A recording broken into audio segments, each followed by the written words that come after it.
Dark Souls is one of my favorite games, and unquestionably one of the greatest games of all time. But I had always struggled in the latter half of the game, feeling like I was missing some sort of secret or trick to decimate the likes of the Four Lords. And then lastly, Manus or Kalameet. When I say decimate, I mean effortlessly stomp them into the ground as if they posed no challenge at all. It dawned on me that speedrunners would possess the answers which had eluded me. After all, in order to beat Dark Souls as quickly as possible, one would need to have the best weapons in the game. But what exactly were they?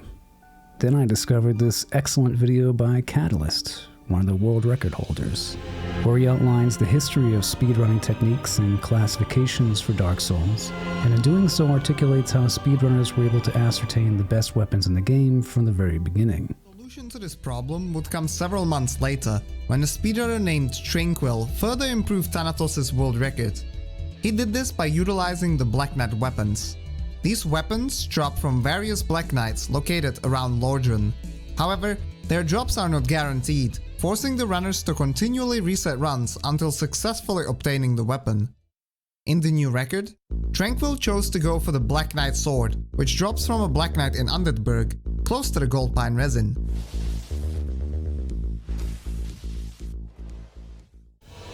There are 3 Black Knights early on, within the first 10 or 15 minutes of arriving at Firelink, which all have a % chance to drop their respective weapons.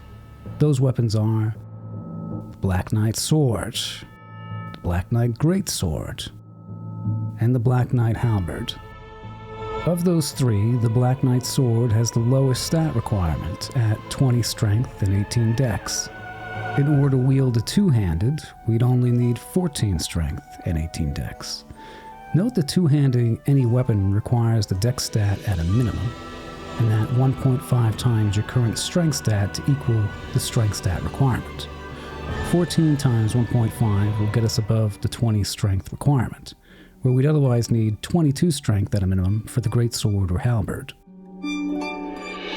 Following the typical progression path from Undead Burg up through the Taurus demon, which we would follow in order to obtain the Black Knight Sword anyway, will yield us enough souls to reach the minimum 2-hand stat requirement right as we reach the Hellkite Drake. This means we're able to wield one of the best weapons in the game immediately following the first boss, the Taurus demon.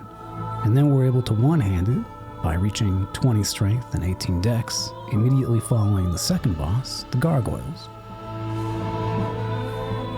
That's a pretty damn good way to start the game. On top of that, upgrading the Black Knight weapons to a maximum of +5 only requires Twinkling Titanite, which we'll obtain enough of prior to fighting Quelaag and ringing the second bell.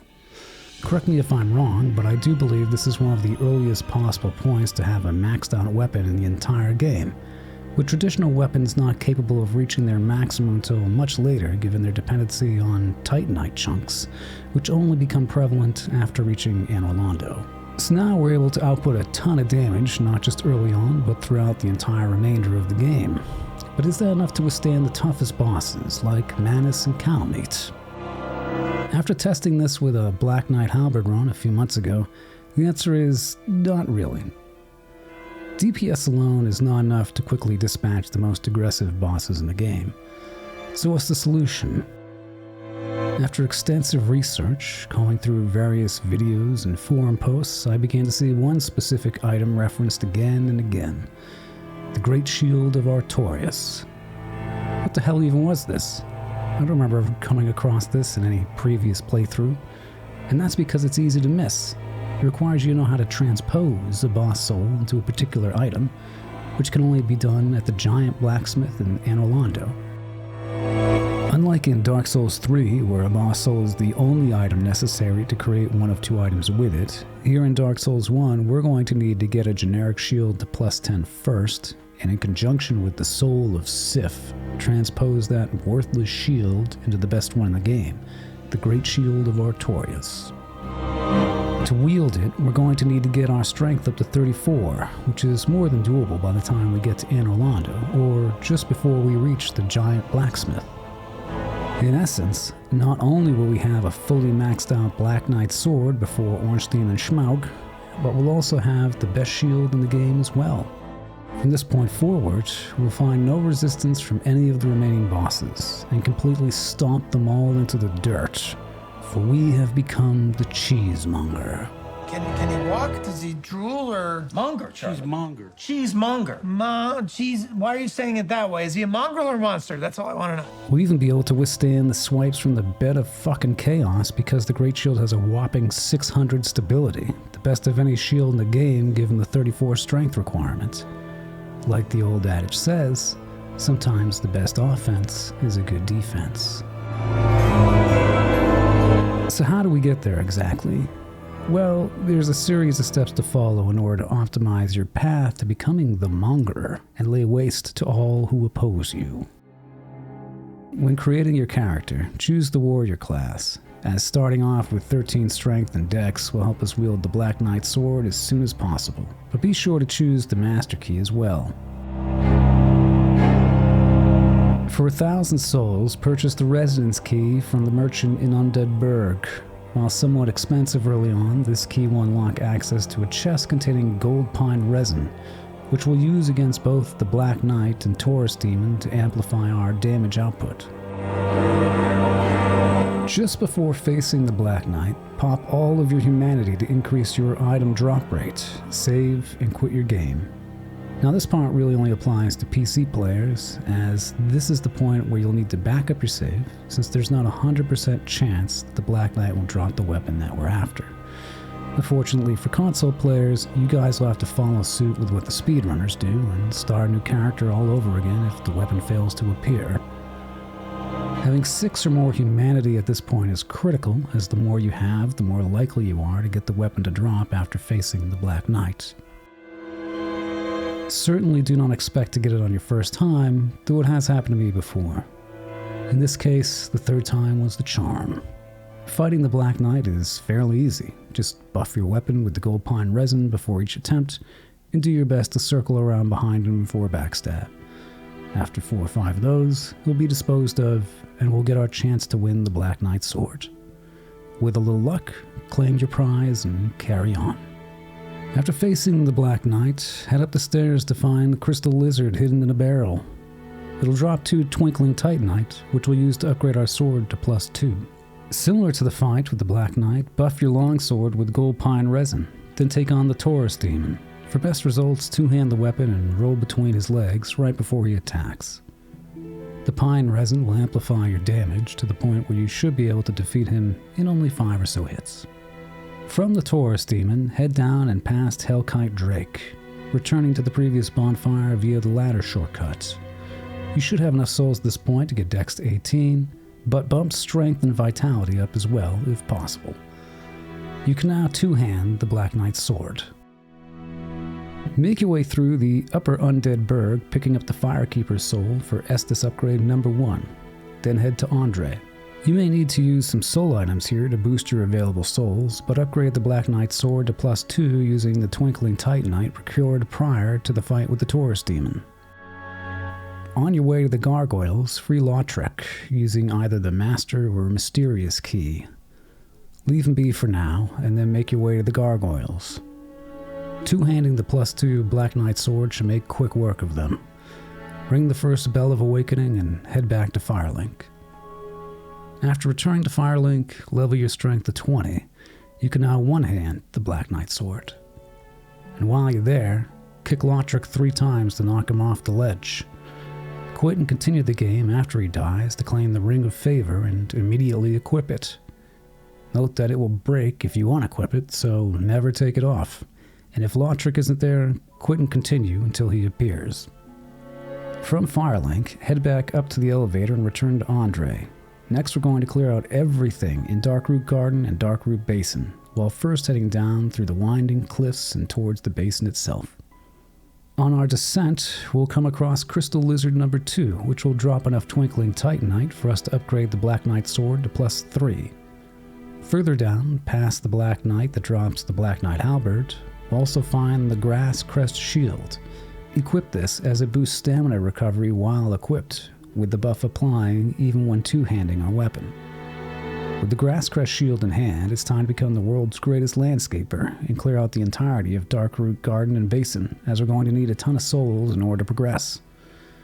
I recommend starting with Havel, moving on to the Hydra, freeing the Ulasil Princess, and then heading up from the basin to the garden and fighting the Moonlight Butterfly.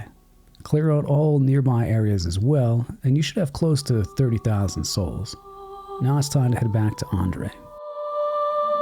Returning to Andre, we now have the 20,000 souls necessary to purchase the Crest of Artorias, which will let us reach the ever-important boss for this run, Sif. Lastly, be sure to purchase the weapons Smithbox at a minimum, as that will allow us to upgrade weapons at any bonfire. The remaining Smithboxes are nice to have, but not critical right now. Head to the bonfire right before the large stone door that requires the Crest of Artorias, and upgrade the Black Knight sword to +3. Use the crest to unlock the door and fight your way through the NPCs towards Sif. Note that joining the Cat Covenant will stop the NPCs from attacking you, which is certainly helpful should you die at Sif and have to trek back through the area again. Sif can be tricky, but shouldn't be too bad even if it takes you a few attempts to put him down.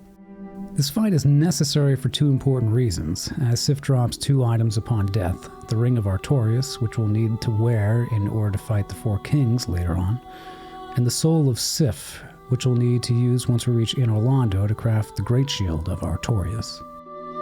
After returning to Andre again, purchase and then upgrade the Tower Kite Shield to +1. We'll need to get this to +10 in order to transpose it with the Soul of Sif into the Greatshield of Artorias. For now, you should have enough Titanite shards to upgrade this to +1, and if not, purchase some shards from Andre. Head back to Firelink, but jump off the elevator right before it reaches the ground floor. Make this jump, and then pick up the key from the roof. Curl up in a ball and let the big crow take you back to the Asylum.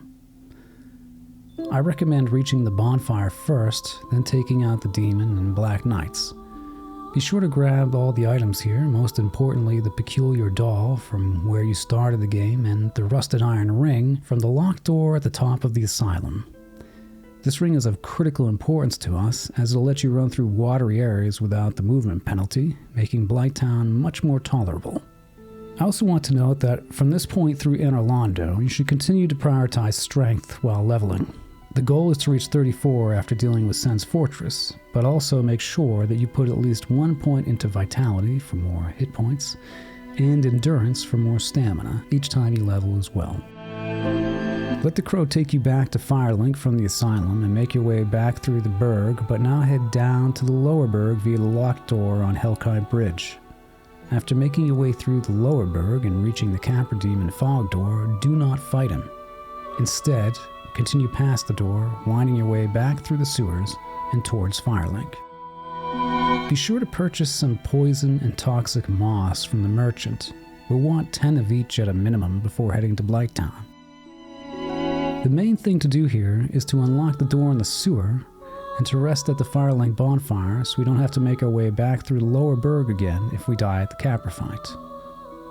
Now trek your way back through the sewer and back to Capra yet again, with the best strategy being to quickly run in and up the stairs, then standing in the furthest corner from the top of the stairs.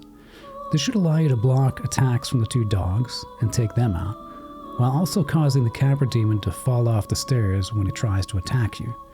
This vantage point is perfect to drop attack the Capra Demon, which you can one-shot if done correctly. The only point of going through the depths is to grab the large ember from behind the butcher and to get more souls in order to level, so it really doesn't matter how you approach this, as you should be obscenely overpowered and steamroll right through it. However, I do recommend you follow this path first and unlock this door after rescuing the Pyromancer, then backtrack a bit and follow this path to get the Spider Shield and unlock the area to the boss early.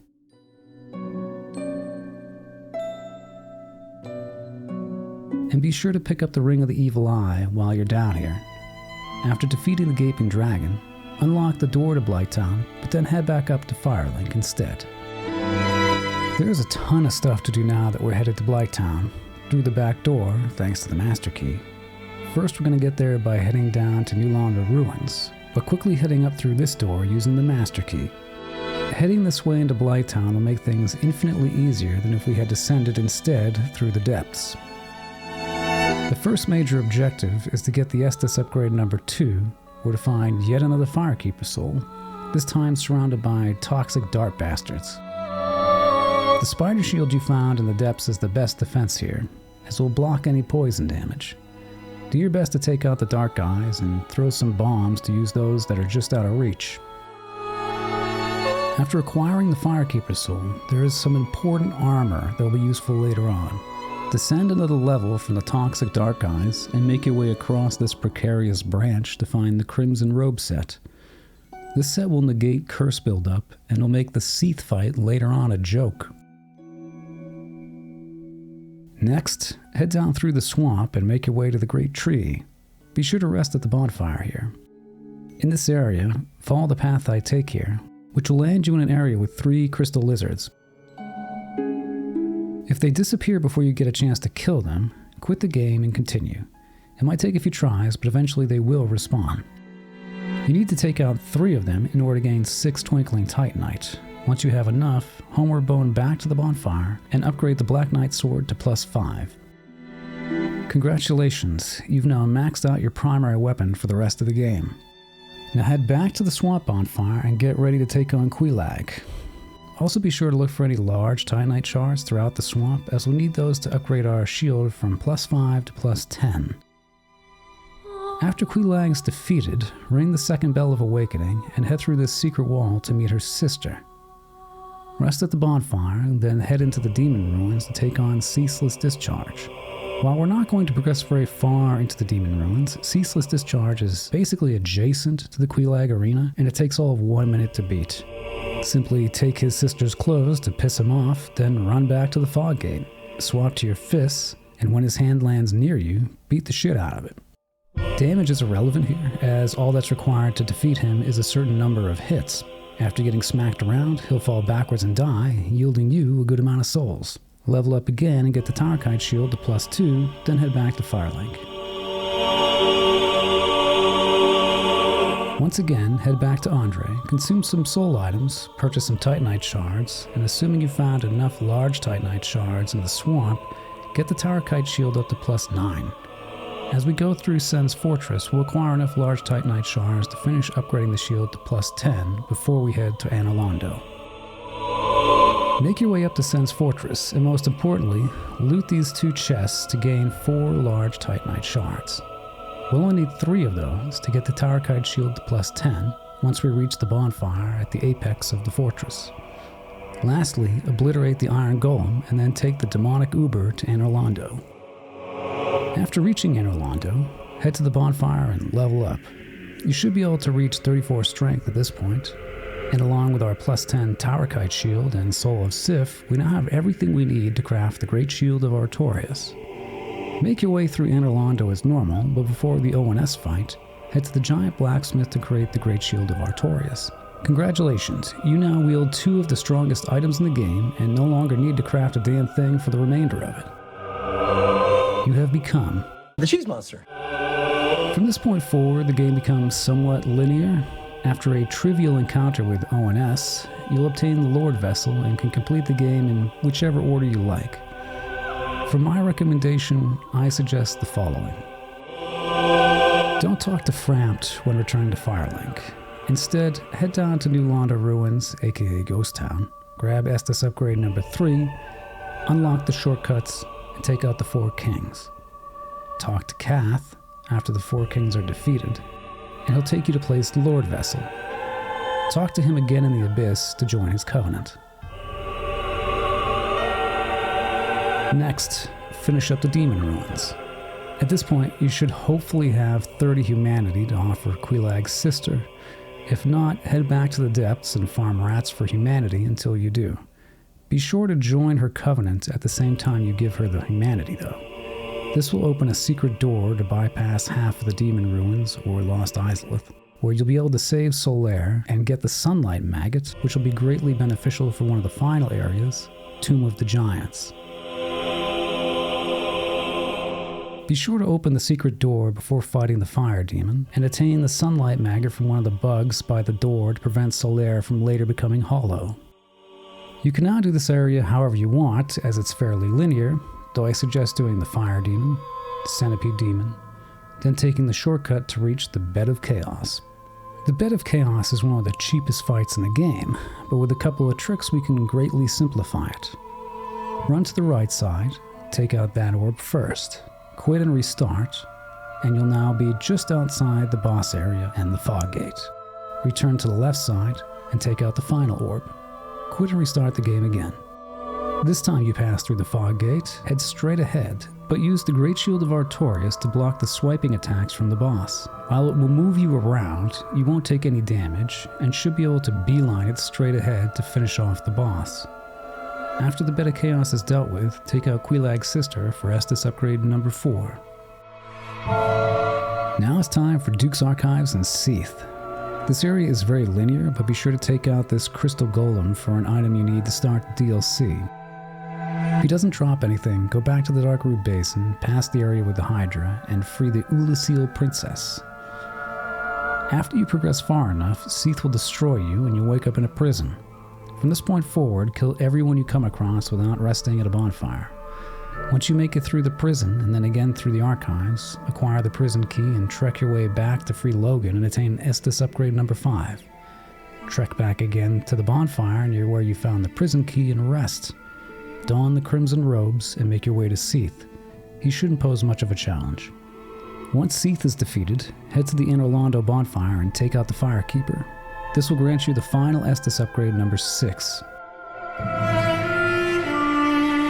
Finally, it's time to head down to the Catacombs.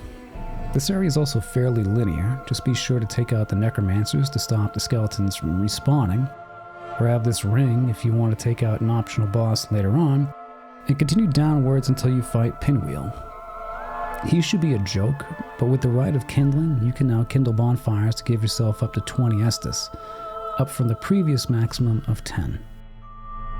Equip the Sunlight Maggot and make your way through the Tomb of the Giants. It sucks, but eventually you'll find your way to a bonfire and patches nearby. I do recommend talking to him, not killing him, as after Nito he will return to Firelink and sell some useful items. Continue downwards until you enter Nito's lair, dispatch the skeletons, and take him out. It shouldn't be too bad of a fight, especially if you have any divine weapons to keep the skeletons down for good. If not, just stay close to Nito and he'll take the skeletons out for you with an AoE attack. With the 4 lords down, you're free to do some optional things like take out Gwendolyn and go through the Painted World, but it's totally up to you. Next up is the DLC, which is also fairly linear. Head back to Darkroot Basin where you freed the Ulasil Princess, and a giant hand will grab you and drag you to the past. Take out the Guardian, make your way through the garden, following this path to unlock some shortcuts, and then take on Artorias. Continue making your way through the township, swinging around this side of it to acquire the Silver Pendant. This will be important for Manus and a few spellcasters along the way. Continue your descent and eventually you'll come to this section with a ton of enemies. You want to jump to this upper area and take out a Mimic for a key, then head downwards again to unlock yet another shortcut.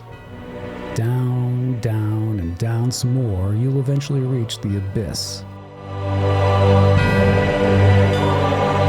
Follow this path to find a cat, and continue following the cat until you reach Sif. Kill the enemies to free him, then unlock the final shortcut in the game. This will be your path back down to Manus.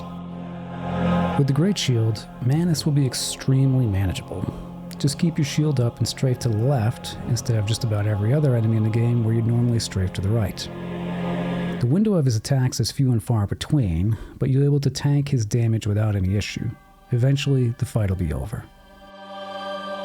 Next, make your way to Kalameet. You won't be able to attack him at first, but after grabbing these items, make your way back to the township, but now head up to meet the giant. The key we obtain from that Mimic will open this door.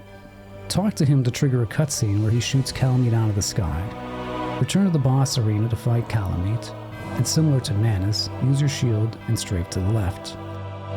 It's the same idea as the last fight, just tank the damage and look for openings between Kalameet's attack combos. With Kalameet defeated, you're basically done with the game, and at this point are completely unstoppable. Now it's up to you to finish up optional areas or explore anywhere you haven't been yet, like Upper Blighttown or the other half of Islith. If you just want to defeat Quinn, jump down from Firelink into the Lord Vessel room and offer up the Lord Souls. The kiln will open and you can make your way to the final boss of the game. After a rather anticlimactic boss fight, simply walk through the doors to trigger the dark ending and you've successfully beaten the game as the Cheesemonger. By adapting a few strategies from the Speedrunners and combining those with the Greatshield of Artorias, we've managed to create a really straightforward strategy that anyone can follow in order to mitigate the frustration typically encountered by new players, but also provide even experienced players the ability to solo any of the most difficult bosses with ease. It's an incredibly satisfying way to play the game casually, so if you're a new player or just interested in trying out a Black Knight weapon, give this approach a shot. And if you've made it this far, I'd like to thank you for watching, and if this strategy helped you out, consider subscribing to return the favor. I also have a long play companion video for this guide, so if you'd like to watch the entire stream and not miss a single detail of the run, click the card that should be appearing now, or look for this video on my channel. I'll also link it down below in the description. And be sure to check out my Twitch channel for any gameplay streams, and hit up my Discord if you're looking for help from some bros, or if you just want to shoot the shit and hang out. I'd also like to thank the following people for their support for making this video happen. Mr. CD Plays, Hollow Dallas, Dr. Dankaruni, Gecko, Tika's Tycoon, Zyrus, and a Badass Dragon. Thanks again for watching, and I'll see you in the next one!